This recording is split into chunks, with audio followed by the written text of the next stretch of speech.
Muito boa noite, programa Centros de hoje, abordando o tema Direitos Humanos e Educação, logo após a abertura do programa.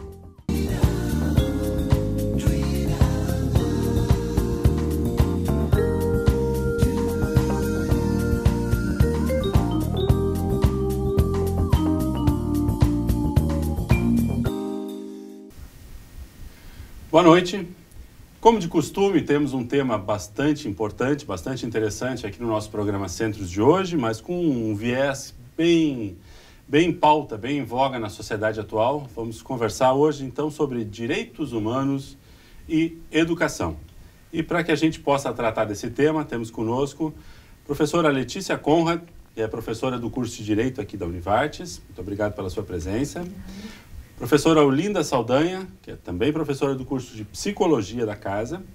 A professora Luciana Turati, que é coordenadora do curso de Direito aqui da Univartes. E o Renel Simon, que é funcionário do Centro de Referência de Assistência Social, o CRAS, aqui de Lajeado, e trabalha diretamente com o pessoal, com os estrangeiros que moram e residem aqui na cidade de Lajeado.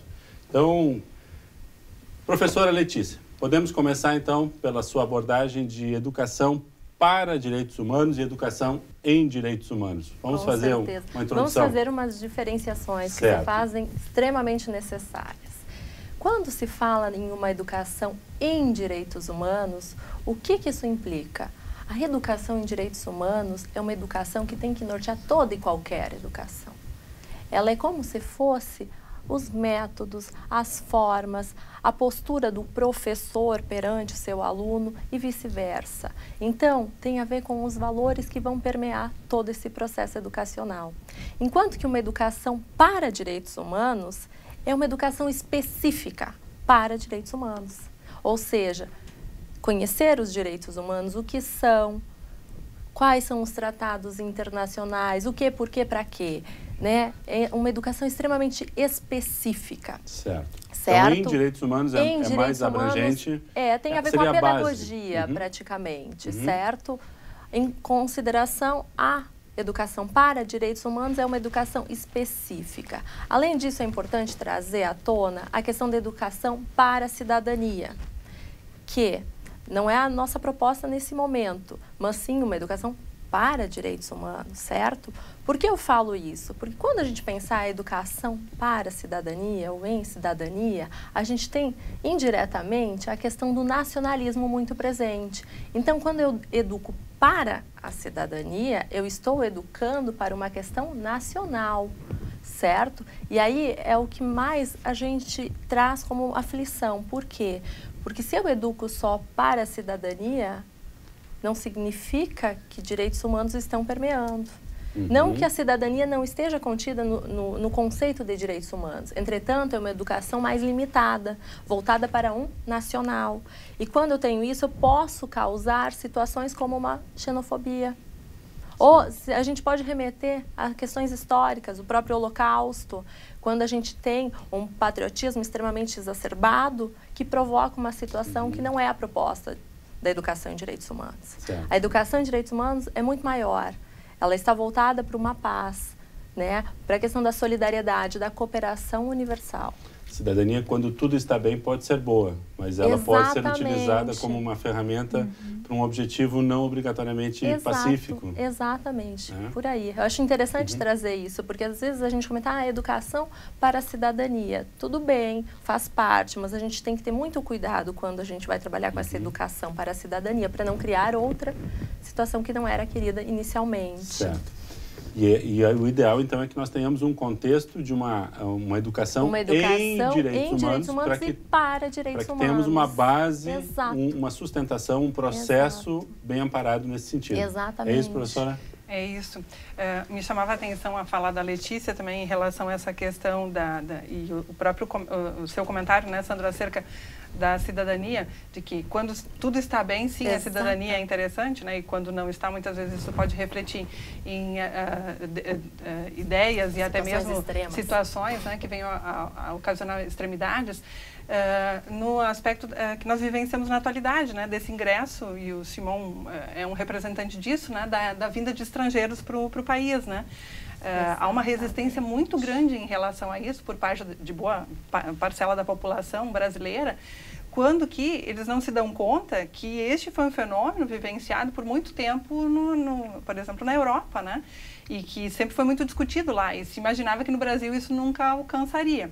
Talvez diante das questões econômicas, diante do atual momento pelo qual o país vive, né, que nos parece um tanto interessante, isso tem atraído, de certa forma, alguns estrangeiros para cá. E aí começam as discussões em torno disso. Bom, como se assegurar os direitos também para esses estrangeiros, se muitas vezes nem mesmo o cidadão brasileiro usufrui destes, né? E aí iniciam essas discussões um tanto, muitas vezes, segregativas, né, onde se voltam alguns discursos um tanto preconceituosos, entre outras questões, que podem ter a ver um pouco com essa formação para uma cidadania mais voltada para um ideal nacionalista, né, quando isso não é o ideal em matéria de formação para direitos humanos. Claro, claro. Acho que só é importante fazer a ressalva de que essa não é uma prerrogativa só do Brasil, né? Qualquer país do mundo tem essas barreiras, tem essas dificuldades. Europa, Estados Unidos, quer dizer, todos eles vivem essa discussão. Isso não é uma discussão já dada, posta e resolvida. Sim, até uma parte agora que me veio com relação à cidadania. Hoje se fala de uma cidadania planetária, justamente por quê? Porque a ideia desse nacionalismo exacerbado não foi legal. Então, a gente tem que desmistificar essas palavras. O que realmente elas significam hoje? Sim. Se for uma cidadania planetária, beleza. Está indo ao encontro dos direitos humanos, que é a proposta, certo? Agora, ouvindo... Pensar a cidadania enquanto um regime político de uma determinada esfera, de um determinado território, nunca é algo completo. Não, é por aí. Mas tem o lado formação, né, professora Olinda? Como é que fica isso na questão do indivíduo, né? Eu estava pensando, ouvindo as colegas comentando, estava pensando, bom, nessa diferenciação formação, para direitos humanos ou em direitos humanos, né? O para, ele é importante. Hoje nós temos até uma legislação exigindo que as instituições de ensino superior garantam essa discussão, essas temáticas como temas transversais dentro dos cursos, né? Mas ela vai trazer uma discussão bastante voltada para as intervenções, para as práticas profissionais, e elas são... não vão dar conta de toda a questão. Então, é importante uma formação em direitos humanos, né, que isso vá fazendo parte do contexto, dos modos de organização da sociedade ao longo da vida, para que essa formação para direitos humanos atenda essas questões mais específicas, como a Letícia falava.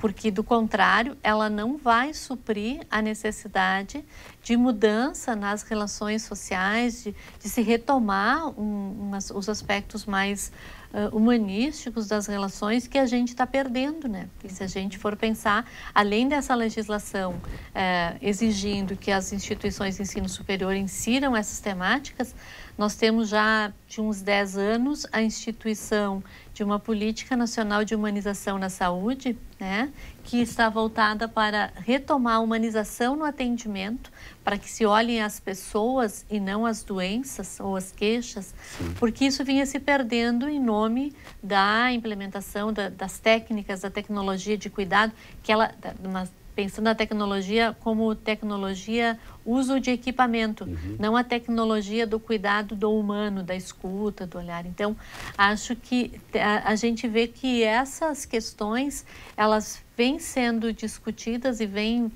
sendo trazidas nos últimos 10 anos mais intensivamente, justamente porque parece que a nossa tolerância às diferenças, à diversidade, às diferentes culturas, aos diferentes modos de vida, à medida em que vai melhorando o acesso e a qualidade de vida, também parece que foi se perdendo esse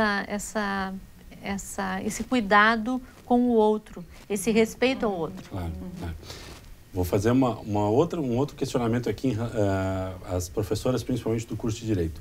A gente sempre aprende que o direito, ele se moderniza, as legislações, né, através dos costumes. Aquilo que acontece na sociedade acaba sendo incorporado na lei, na forma de conduta da sociedade. Então, muito do que nós vivemos hoje é reflexo daquilo que nós temos como costume estruturado, arraigado.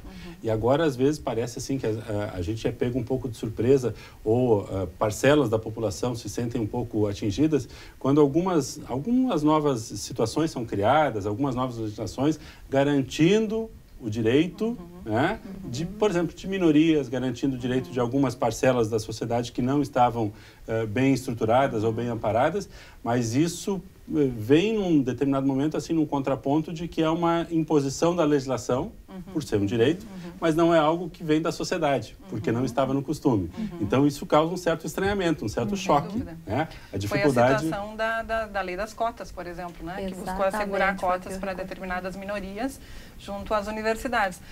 Todos nós sabemos da polêmica que isso gerou no cenário brasileiro, né? Quando se quis, efetivamente, a partir do que se chama de ação afirmativa, né, que essa lei de cotas nada mais é do que isso, tentar assegurar a essas minorias um espaço que até então não lhes era assegurado. Claro que muitos questionavam, então, por que não se utilizou como critério a questão da pobreza, ao invés das questões raciais. Mas nós sabemos que, ao longo da história brasileira, vários prejuízos foram ocasionados em decorrência das atitudes discriminatórias da população em relação a essa população, a essa minoria, né? Então, se quis, de certa forma, promover, talvez, algum ideário de justiça por meio dessa lei. Mas ela gera polêmica, assim como tantas outras ações afirmativas vêm gerando, né? Que se propõe a tentar reparar, em parte, um pouco desses prejuízos vivenciados por essas minorias ao longo da história. E é papel do direito exercer isso? Com certeza, com certeza. Ele regula a sociedade. E quando essa sociedade por si só não dá conta, chega a ele nem que tenha que impor. A gente não precisa só falar a questão das cotas. Outro exemplo clássico que todo mundo inicialmente se chocou foi com relação se beber, não dirija. Sim. A política de não dar nada, hoje todo mundo está respeitando. Daqui a pouco é papel do Estado vir e regular, justamente por quê? Porque por si só a gente não está conseguindo. Por mais que queiramos, né? Claro. Mas enfim, é importante que o Estado nesse momento faça às vezes. E nem que tenha que impor. Claro. Né? Mas porque tem um bem comum. comum. Eu acho que não só isso, além da lei das cotas. A próprio Estatuto da Criança e do Adolescente, quer dizer, precisou ter uma legislação que diga, olha, as crianças e os adolescentes têm que ser respeitados nas suas necessidades. A Lei Maria da Penha precisa uma lei que diga, olha, não pode bater, quebrar, matar, porque a pessoa não é exatamente como tu quer. Só que isso, em parte, denuncia algumas mazelas que nós temos em sociedade. Eu não concordo com boa parte dessas leis. Perfeito. Acho que tem aí um bom gancho para a gente começar o segundo bloco. E no segundo bloco eu coloco o Simon para nos falar um pouquinho da sua participação aqui, da sua experiência. Com isso, então, nós terminamos rapidamente aqui o nosso primeiro bloco e já voltamos após o intervalo.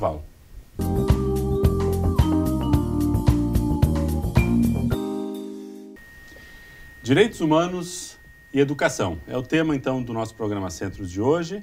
E para tratar desse tema, a professora Letícia Conrad, que é professora do curso de Direito, professora Olinda Saldanha, do curso de Psicologia, a professora Luciana Turati, que é coordenadora do curso de Direito, e o Renel Simon, funcionário do Centro de Referência de Assistência Social, CRAS, aqui de Lajeado. Ele que é haitiano está atuando, então, trabalhando, estudando aqui na Univates. No bloco anterior, falávamos ainda da questão do direito das crianças, direito dos idosos, e aí a professora Luciana ia fazer uma observação a respeito disso. Os famosos estatutos, né? Exato. Na verdade, eu me preocupo bastante com a publicação desses estatutos, Estatuto do Idoso, Estatuto da Criança e do Adolescente e tantas outras leis que nós temos aprovado ao longo dos últimos anos, porque elas realmente demonstram o quão mal anda a sociedade, né? Porque eu sempre comento isso também em sala de aula com os meus alunos, que no momento em que eu tenho que escrever em um estatuto ou em uma lei, que eu tenho que, a partir daquele momento, respeitar o idoso, né? Muitas vezes, sendo esse idoso meu pai ou minha mãe, né? Respeitar uma criança, não bater em uma mulher, isso é sinônimo de que as coisas vão muito mal em sociedade, ou seja, de que falta efetivamente muita formação em torno desses direitos humanos, de que as pessoas ainda não conseguiram incorporar isso ao seu dia a dia. O ideal é que, com o passar do tempo, nós pudéssemos abrir mão de todas essas leis e estatutos, que isso estivesse tão internalizado no ser humano que ele, por si só, soubesse desses valores e dessas regras para com os demais, né? Para com os demais em sociedade. Mas, por enquanto, nós ainda não alcançamos esse momento. E por isso que, infelizmente, essas leis, como a Maria da Penha, eles aparecem como uma conquista, né? Eles são festejados, inclusive, dentro do cenário brasileiro, porque eles trazem essa percepção de que somente a partir dali, efetivamente, eu garantirei tais direitos. E nós sabemos também que a lei não nos salva, né? A Lei Maria da Penha, por sinal, logo passados alguns anos da sua aprovação, demonstrou uma grande ineficácia, porque o número de mortes no Brasil de mulheres que sofrem violências domésticas ainda é muito alto, né? Então, se fosse simplesmente editar uma lei, esse número de homicídios deveria ter baixado, e não aconteceu isso, né? As informações mostram que não, né? Elas continuam crescendo. Então, isso também demonstra de que não adianta só publicar lei. E, principalmente, leis que muitas vezes não têm a participação da população, né? Esse é outro grande problema da nossa legislação brasileira. Elas acontecem sem a observância da vontade da população. São votadas pelos nossos representantes, que muitas vezes nem bem nos representam também, né? E sem o conhecimento da população acerca das matérias, né? E aí, porque elas acabam se tornando inefetivas. Na colocação da professora Letícia, então, estamos relativamente bem, ou avançando, nos direitos na educação para direitos humanos. Mas ainda está faltando bastante que é o processo social, a base, o elemento básico de convívio. Tem toda uma tradição cultural, assim, de que, bater nas mulheres e nos filhos era algo que a família decidia e fazia parte. Sim. Ok. Simon, nos conte um pouquinho da sua história. Como é que você veio para aqui? Como é que está esse teu desafio trabalhando no CRAS hoje, que é, então, o nosso Centro de Referência de Assistência Social, diretamente com estrangeiros na cidade de Lajeado? Bom, eu quero saudar todos, primeiramente.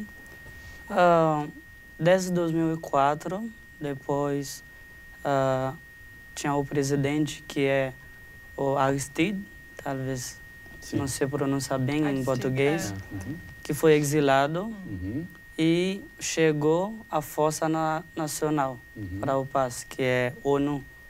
Então, desde então, os haitianos começam a ver o Brasil como um ponto de referência. Certo.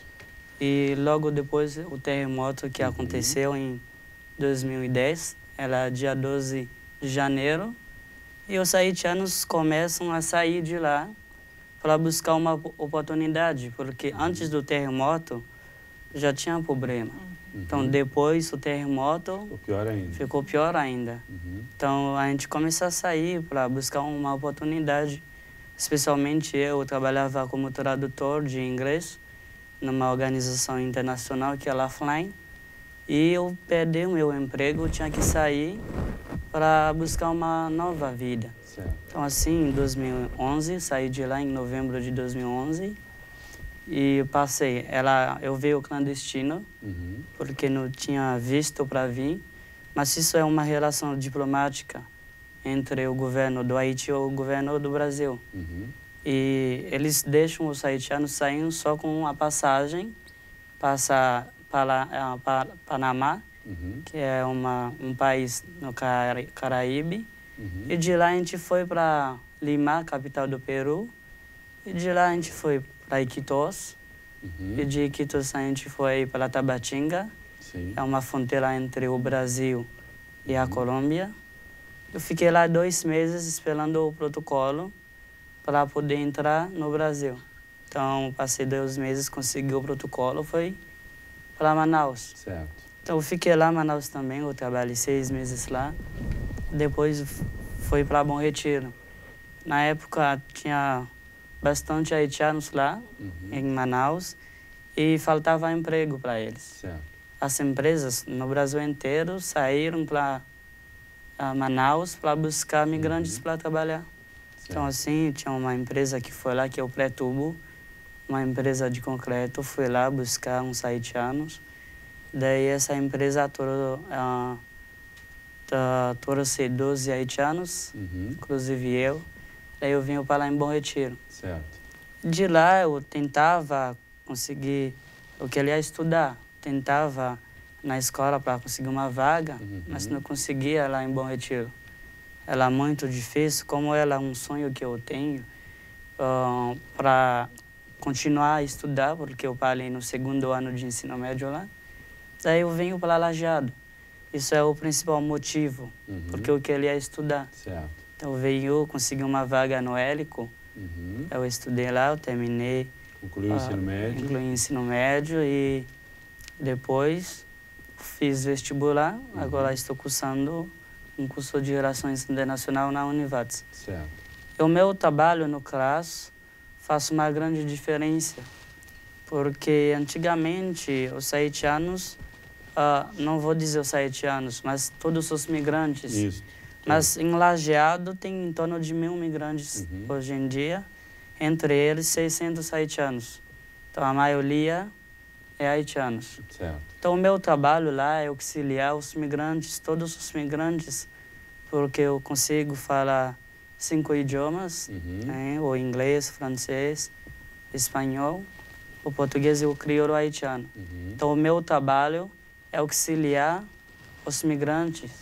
E eu tenho a Kelly, que é assistente social, que a gente trabalha junto, a Lu, que é a coordenadora do CRAS, e a secretária Ana Exeger, que é a secretária geral da assistência. Então a gente faz esse trabalho junto para ajudar, para melhorar a condição dos migrantes em Lajeado. Qual é a condição deles hoje?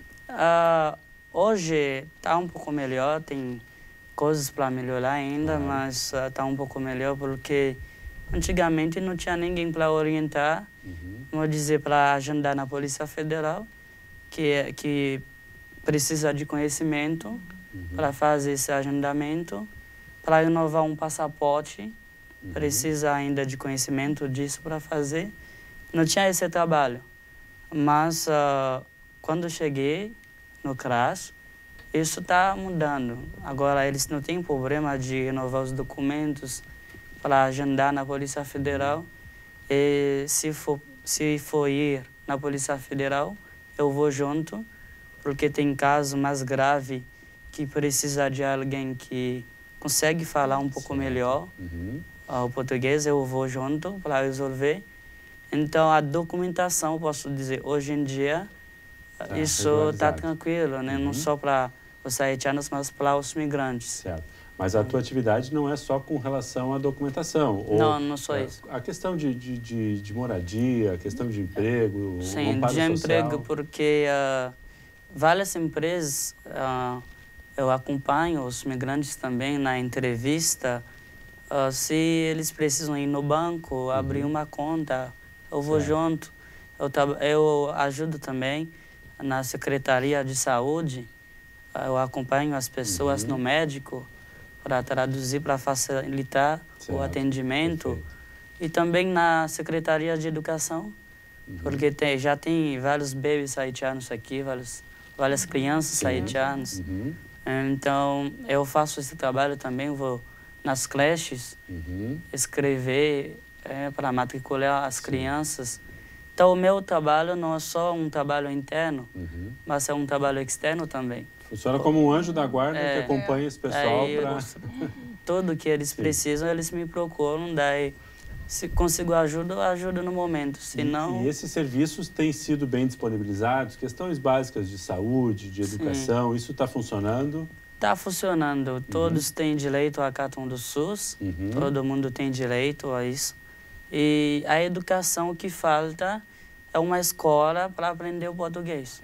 Porque muitos querem estudar, mas eles têm que falar o português primeiro. Perfeito. Eu até dava aula de português para eles. A gente falou, mas agora a gente vai participar na Alfabetizar Brasil, que vai facilitar os migrantes a falar o português. Ótimo, ótimo. Eu até soube que há um curso de português para haitianos que vai estar sendo oferecido aqui pela Univates gratuitamente, né? Quer dizer, também algumas iniciativas pontuais aqui e ali estão sendo feitas para justamente facilitar isso.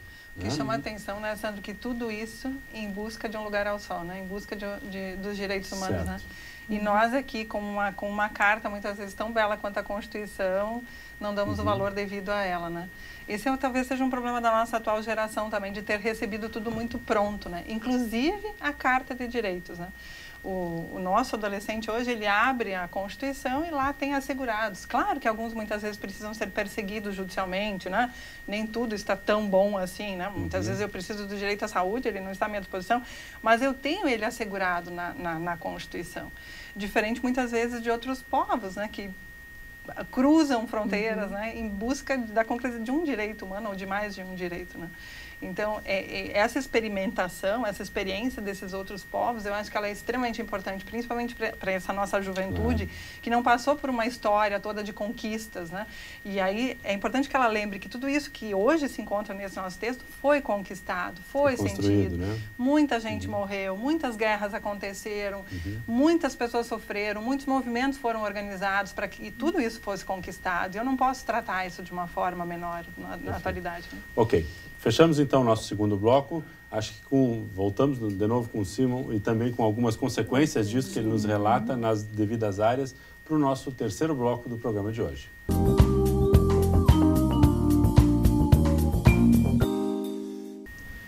Programa Centros de hoje, então, nosso tema Direitos Humanos e Educação.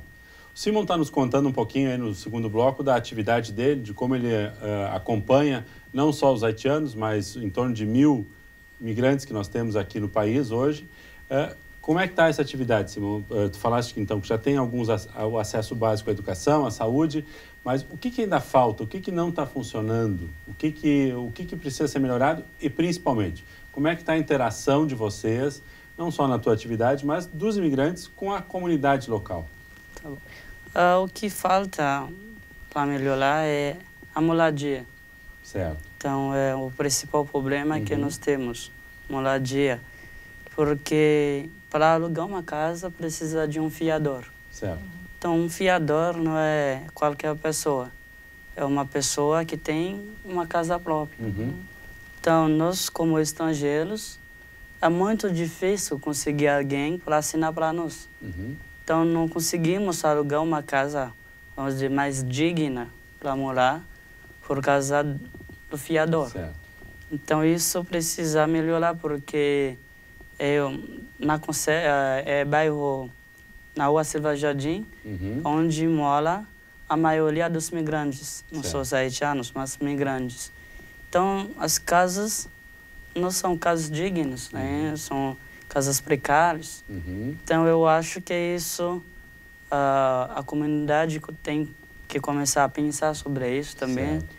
Porque a gente sai de um país, mas eu sei que tem muitos imigrantes que estão aqui nos seus países que estavam bem. Eles saíram para uma nova oportunidade, mas não quer dizer que são pessoas de miséria ou que podem viver em qualquer lugar. Fazer essa diferenciação, né? Quer isso. Dizer, porque viver, crescer, isso. Estão estudando, estão trabalhando. Não é uma... A migração, eu posso dizer, especialmente dos haitianos, porque já tem muitos estudando, né? A gente não veio só para ficar trabalhando, mas a gente veio para adquirir conhecimento. Perfeito. Não é? Então, o nosso objetivo é maior do que trabalhar, mas é estudar, até porque a migração haitiana é jovem, é entre 18 a 25 anos. Certo. Isso tem uma característica bem específica, né? Então, precisamos estudar, porque daqui a pouco a gente vai querer voltar no nosso país para ajudar o país. Hoje o país está numa situação bem difícil. A gente está aqui trabalhar, um dia volta a ajudar o país. Para isso, as portas têm que abrir também. Perfeito. Então, na escola, né, as universidades também. Eu estou falando sobre o Brasil inteiro quando eu estou falando sobre a migração, porque hoje em dia tem em torno de 30 mil só haitianos, sem contar outras nacionalidades. Certo. Então, em Lajeado, como moro em Lajeado, ou na região do Rio de Taquari, precisa melhorar isso, a moradia. E a gente foi bem acolhido pelos brasileiros, mas o que falta é a contribuição das empresas, porque as empresas, eles dão emprego, tudo bem, a gente se sente feliz porque a gente está trabalhando, mas a gente precisa do apoio das empresas também. né? Porque nós somos, é um povo estrangeiro que precisa de ajuda de todo mundo. As empresas, eles só aproveitam os migrantes, trabalham e eles não querem saber nada sobre. Eu acho que as empresas, né, deveriam contribuir um pouco, né, com a relação disso, né? Até porque, como fiador, né? Porque uma pessoa que trabalha com carteira assinada, está tudo segurado, então as empresas poderiam ajudar. Até na questão de idioma também, porque tem várias confusões entre os migrantes e as empresas. Certo. Porque as empresas, às vezes, eles explicam uma coisa que o migrante não entendeu, e sim que eu entendo. E logo depois, ele não entendia certo o que foi falado. Certo. Então, isso dá problema. Eu acho que isso deveria melhorar, mas o povo lajadense é um povo acolhedor. Perfeito. Porque eu fiz o ensino médio aqui, eu fiz EJA, eu nunca sofri preconceito.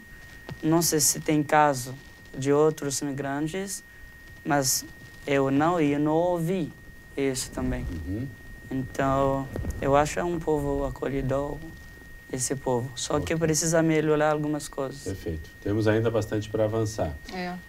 E aí, professoras? Na verdade, essa característica a qual eles se referem em relação ao ramo empresarial, ela não é pertinente só aos haitianos, né? Ela respinga, né? Ela gera efeitos em relação a toda a parcela da comunidade, né? Não é só em relação aos haitianos que muitas vezes eles se sentem desamparados, né? Os próprios empregados, né, também muitas vezes têm esse sentimento, né? Sejam nacionais ou não. Mas isso tem a ver com uma característica. É o nosso mercado, é a nossa característica aqui, né? Bem presente, né? E aí, por isso, talvez que essas outras estruturas sejam tão importantes também, porque já que nós não alcançamos ali, muitas vezes, o apoio que desejamos, também porque, querendo ou não, dentro do contexto brasileiro, se determinou, se entendeu que não cabe à empresa, talvez, tal papel, né?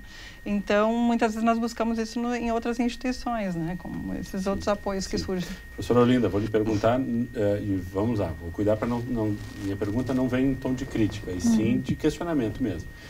Quer dizer, no momento em que o país decide que vai abrir as portas e vai fazer esse processo de socialização, de recepção, isso dá um impacto na sociedade, né? Principalmente nas micro-sociedades que recebem esses imigrantes. E, quer dizer, em algum grau, tem que se pensar em algumas políticas ou em algumas ações para recebê-los, mas também para preparar as pessoas nesse processo. Né? Isso é um choque. Sim. Né? E acho que isso tem a ver um pouco com o que a Luciana falava, né, de como as nossas empresas e também eu estava pensando também as instituições estão, né, pensando na questão da educação, na questão da escola, o quanto que as escolas estão também preparadas e os próprios profissionais, os professores muitas vezes para acolher e trabalhar com situações diferentes, com pessoas que têm características diferentes, necessidades diferentes no seu e ensinamentos diferentes. Com certeza a gente teria muito para aprender se propiciasse essa troca, né? E aí a gente tem todo um sistema, às vezes, que engessa, assim.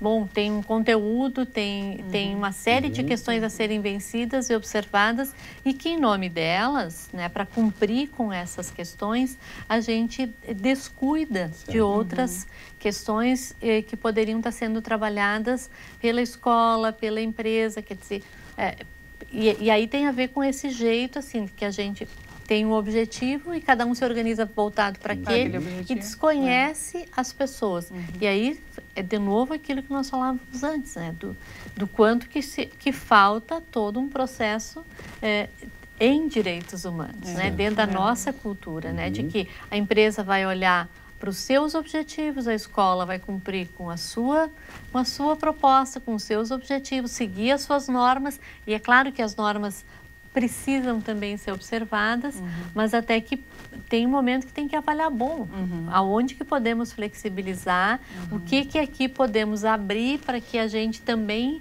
aprenda, também cresça, também conheça dessa outra experiência, né?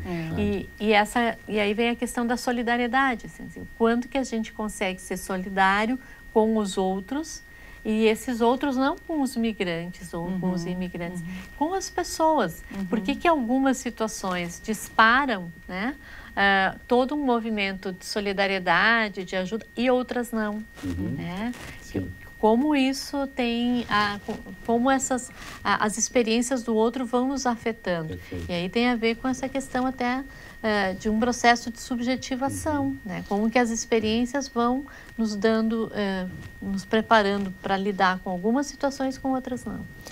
Pergunto, vivemos num momento em que os estatutos estão aí, garantindo os direitos, a gente busca essa educação em direitos humanos, mas, ao mesmo tempo, a gente vive situações de receptividade a imigrantes. Ao mesmo tempo, a gente, acho que nunca viveu tanto, ou a mídia nunca teve tanto acesso, de repente é uma questão só de divulgação, de situações pontuais de homofobia, de racismo, né? de diversas demonstrações de não tolerância. Isso é um retrato da sociedade ou isso sempre existiu e a gente agora está dando visibilidade a isso? Ou até de tentativa de vingança com as próprias mãos, né? Como nós temos visto com algumas situações de linchamento, né? Onde as pessoas amarram o adolescente lá que furtou um determinado produto no poste para lhe espancar e, né? Eu acho que também tem a ver claro que tem a ver com a mídia, sim. Eu acho que a mídia irradia isso também para a sociedade e isso acaba gerando uma certa sensação de medo junto à população, o que faz com que ela muitas vezes também se sinta não assegurada por aquela que ela escolheu para exercer a segurança que seria o Estado, né? Então, ela já não consegue mais depositar no Estado esse papel de garantidor, de assegurador de toda a minha segurança, né? E aí ela, de certa forma, se sente acuada e alcança muitas vezes até esses extremos, onde, né, acaba praticando atos, muitas vezes, de vingança, né, que caberiam ao Estado, pelo menos segundo a evolução da sociedade, né? Eu acho que tem a ver com essa sensação de insegurança e nesse sentido a mídia acaba contribuindo sim, tal. Mas também é algo mais presente na comunidade na atualidade também pela forma, eu acho que a própria Olinda pode conduzir, né, pela forma como as relações vêm se dando, né, entre pessoas, né. Eu acho que as relações estão cada vez mais distantes, apesar da tecnologia nos aproximar por meio das redes, né, mas eu acho que esse contato humano, diário com o outro, né, a presença com o outro, isso não vem se vivenciando mais tanto, então não é mais tão presente, né? E, consequentemente, acaba irradiando movimentos como esses, né? Antes eu comentava com a Letícia que eu acho que o grande desafio dessa educação em direitos humanos é justamente isso, né? Como fazer isso, né? Porque educar para os direitos humanos é algo simples, a meu ver, né? Eu entro numa sala de aula e repasso com os meus alunos a Declaração dos Direitos Humanos de 1948 e ali eu estou educando para, né? Agora, como é que eu faço todos esses meus alunos, ou como é que eu faço a comunidade vivenciar isso? Como eu faço ela se sentir no outro, se reconhecer no outro, reconhecer que o outro é tão importante quanto ela mesma, né? Como se vivencia isso? Eu acho que esse é o grande desafio. Paulo Freire trazia muito bem isso. Paulo Freire, E eu posso fazer um paralelo com a educação em direitos humanos. Educação em direitos humanos é educar para humanizar. Aí põe entre aspas, humanizar. Como se humaniza, isso? Como se humaniza? Esse é o desafio. Por mais que a gente tenha fórmulas, não funciona com todo mundo. Somos seres humanos. E talvez o ser humano seja o ser do contraditório, totalmente contraditório. Da ação, às vezes impensada. Quer dizer, se humanizar, às vezes é querer engessar o que não tem. Eu não consigo colocá-lo num quadradinho. Perfeito. E aí, se eu voltar para os nossos autores, né? Eu sempre brinco assim que... O Dousinas também. Ou também, né? Eu desejaria que o Hobbes não estivesse certo, né? Mas o Hobbes já dizia, né? Que o homem é o lobo do próprio homem e sempre depositava no indivíduo efetivamente esse ser egoísta, individualista. E às vezes, quando eu me deparo com situações cotidianas, eu penso, meu Deus, eu acho que o Hobbes estava certo. Aí eu volto atrás, eu prefiro acreditar que eu adoro Rousseau. Porque o Rousseau acredita na bondade do ser humano, né? Então, ele e tantos outros autores contemporâneos que depositam, né? Esse sentimento de bondade. Ok, não chegamos a uma resposta ainda, né? Os séculos se passam e não temos ainda a resposta. Bom, talvez depois do intervalo a gente tenha uma resposta.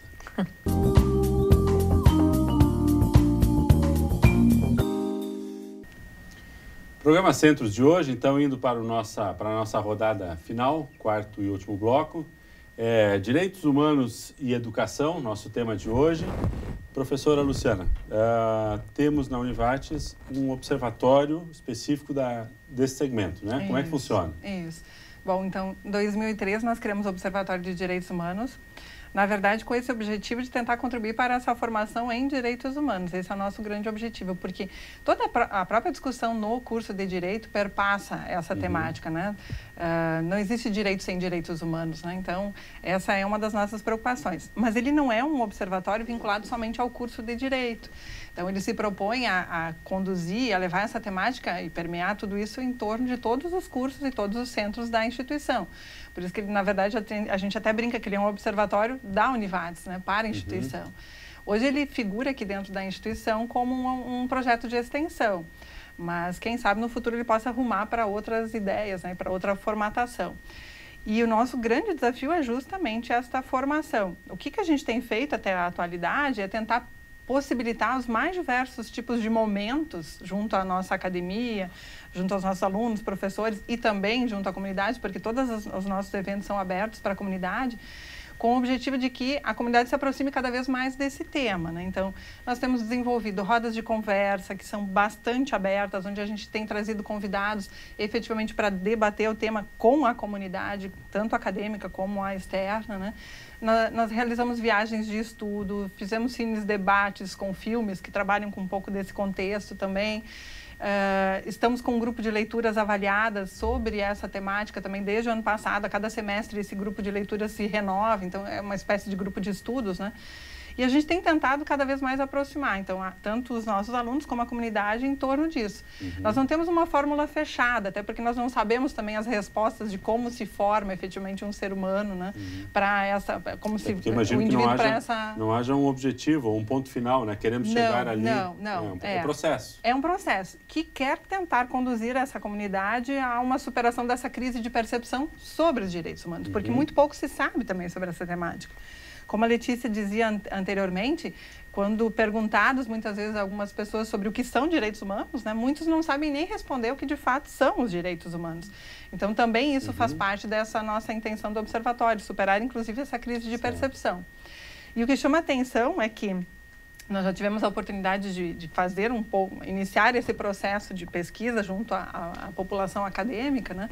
Perguntando a eles, então, o que de fato seriam direitos humanos e como se observariam os direitos humanos. E isso nos gerou uma grande surpresa, porque... primeiro porque a maior parte deles, claro, que associou direitos humanos à questão dos valores, né? E era o que mais ou menos nós imaginávamos, principalmente porque o público-alvo era o público do direito, né? Mas, num segundo momento, quando perguntado sobre como se concretizam os direitos humanos, todas as respostas recebidas referiam à palavra respeito. Então, isso nos gerou uma boa surpresa, porque me parece que eu só consigo respeitar, efetivamente, se eu entendo o papel do outro em sociedade, ou eu vejo o outro, eu respeito alguém. Respeito é uma relação, né? É uma relação, estabelece uma relação. Então, me parece que nós não estamos tão mal quanto nós imaginávamos, né? Ou seja, me parece que as pessoas têm bem presente essa importância do outro em sociedade, né? Do meu papel para com o outro para se concretizar os direitos humanos. A percepção do outro, isso precisa só ser... Efetivado, praticado no dia a dia. Exercício, sensibilidade. Acho que muita alteridade. Sensibilização, né? E aí, talvez mais do que solidariedade, que a Olinda referia anteriormente, talvez até tentar resgatar esse espírito de fraternidade. Me parece que nós precisamos ser mais fraternos, mais irmãos para com os demais, né? Esse sentimento de fraternidade, sim, ele vem lá do fundo, né, da alma, efetivamente, né, para com o outro. A solidariedade, muitas vezes, dentro do direito, ela pode até ser imposta. Eu posso impor solidariedade, até mesmo por lei. Por exemplo, em matéria tributária, né? Os impostos têm essa característica de solidariedade. Todos pagam, nem todos usufruem do sistema, né? A Previdência tem essa característica da solidariedade. Mas a fraternidade, ela vai mais fundo, né? Ela tem a ver com o sentimento. E aí a dificuldade, né? De como se estimular esse sentimento fraterno no ser humano, né? Como se faz para aflorar esse sentimento? Como se estimula esse sentimento, né? A educação em direitos humanos é isso. É buscar esse sentimento que está muitas vezes esquecido.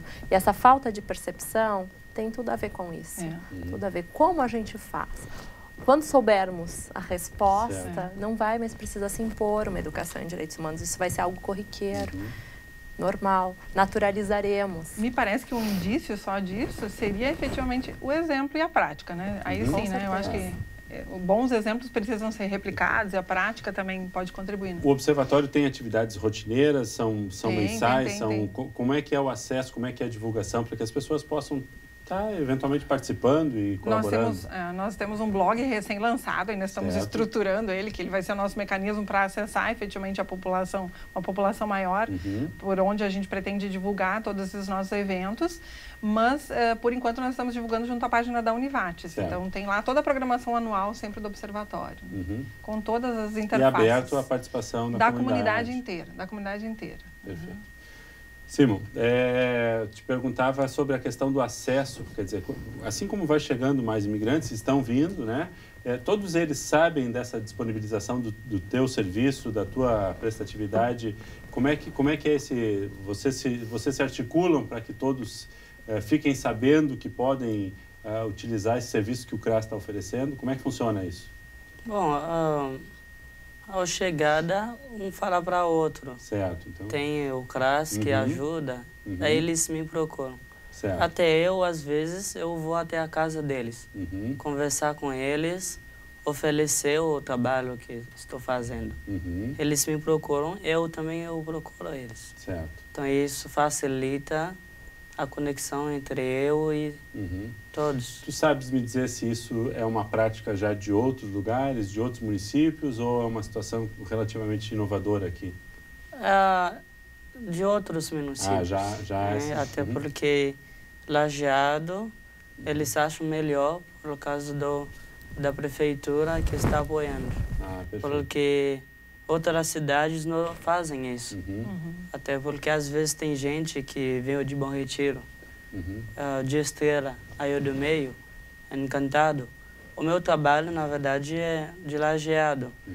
Mas tem casos graves, né, às vezes que eu não posso deixar, daí eu ajudo. Certo, mesmo sendo de outro município. Sendo de outro município. Acho que o importante aqui, a gente vai para um fecho, já que estamos no quarto bloco, é a questão realmente da educação em direitos humanos, a gente criar uma cultura fraterna, né? E tornar isso algo normal, natural, não obrigatoriamente normativo, né, professora? Acho que comportamento, né? Acho que isso a psicologia talvez possa nos ajudar a entender. Não sei, acho que a psicologia e uma série de outras ciências precisam se agregar a isso, né? Porque, sim, eu concordo que a fraternidade seria... Mas se a gente não consegue ser solidário, se a gente não consegue se colocar no lugar do outro, quer dizer, como é que eu chegar num lugar, não entender o idioma e eu precisar pedir ajuda para as coisas básicas e as pessoas não me entendem? Quer dizer, como é que eu gostaria de ser tratado, né? Então, no mínimo, essa posição de empatia e de dizer, olha, eu vou ser solidário porque isso pode acontecer comigo e não precisa nem sair do país. Muitas vezes tu estás numa cidade, tu muda de emprego, tu muda e tu tá num lugar estrangeiro, tu é um estrangeiro naquele lugar, são novas relações, é uma outra cultura, é uma outra forma de organização social. E como transformar isso? E aí, realmente não existe fórmula. Agora, eu acho que enquanto a gente ficar esperando que se defina uma lei ou uma instituição responsável por isso, não vai mudar nunca. Não vai mudar. Mas me parece que isso deveria ser um compromisso de todos, né? Se cada um conseguir começar a mudar o seu jeito de se relacionar com o outro, né? Se a gente começar a educar os nossos filhos para serem mais solidários e mais cuidadosos com o outro, né?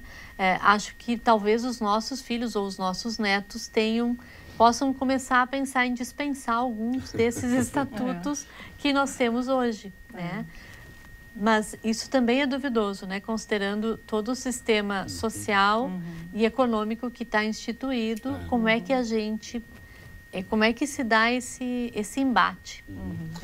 Nenhuma crítica às empresas que contratam, pelo contrário, acho que elas estão fazendo um papel importante, recebendo, Sim. criando condições, mas é um pouco um retrato da nossa sociedade, né? Primeiro se efetivam as relações de trabalho, as relações econômicas, para depois a gente ver as consequências do ser humano, do social, do educacional, né, da estrutura. Né? Porque essa questão do trabalho é importante também. Agora, eles precisam ter as pessoas todas precisam ter condições para isso, né? Porque geralmente quando a gente chega, vai se apresentar para alguém, a primeira coisa que nos perguntam é quem tu és e a segunda é o que tu faz. Então o trabalho nos coloca no conjunto da sociedade, né? Nos dá um lugar, né?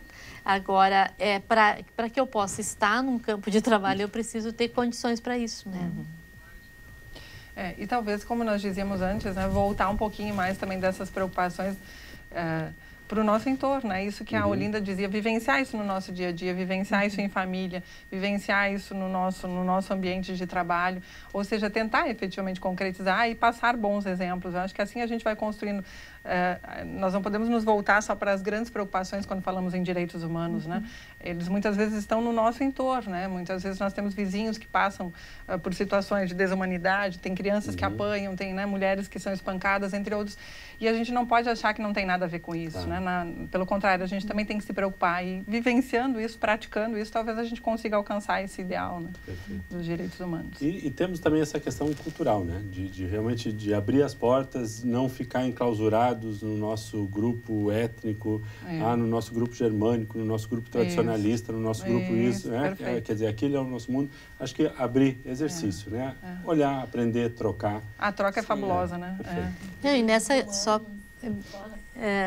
nessa questão, né, que não é só com as pessoas que são imigrantes, mas também lembrar que a nossa população é constituída basicamente de imigrantes. Então, talvez não a história se recentemente, repete. mas... Isso, historicamente. Professora Letícia, não, com relação aos direitos humanos, a gente faz e desfaz diariamente. Se a gente faz e desfaz, qual está sendo o problema? Justamente quando a gente está desfazendo eles. Então, policiarmos diariamente, será que é esse o caminho? Pode ser. Sim.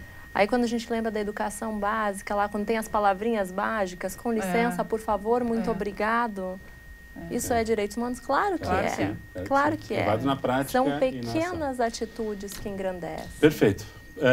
Senhores, o tema não se encerra, não se esgota, pelo contrário.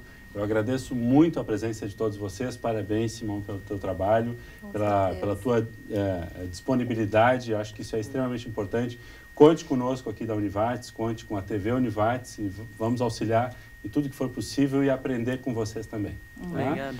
Esse tema, então, não se encerra. Já estão convidados para a gente repercutir isso em outras situações. Mas o nosso programa de hoje, sim, se encerra. E voltamos na próxima semana com um novo tema no nosso programa Centros, aqui na TV Univates. Boa noite.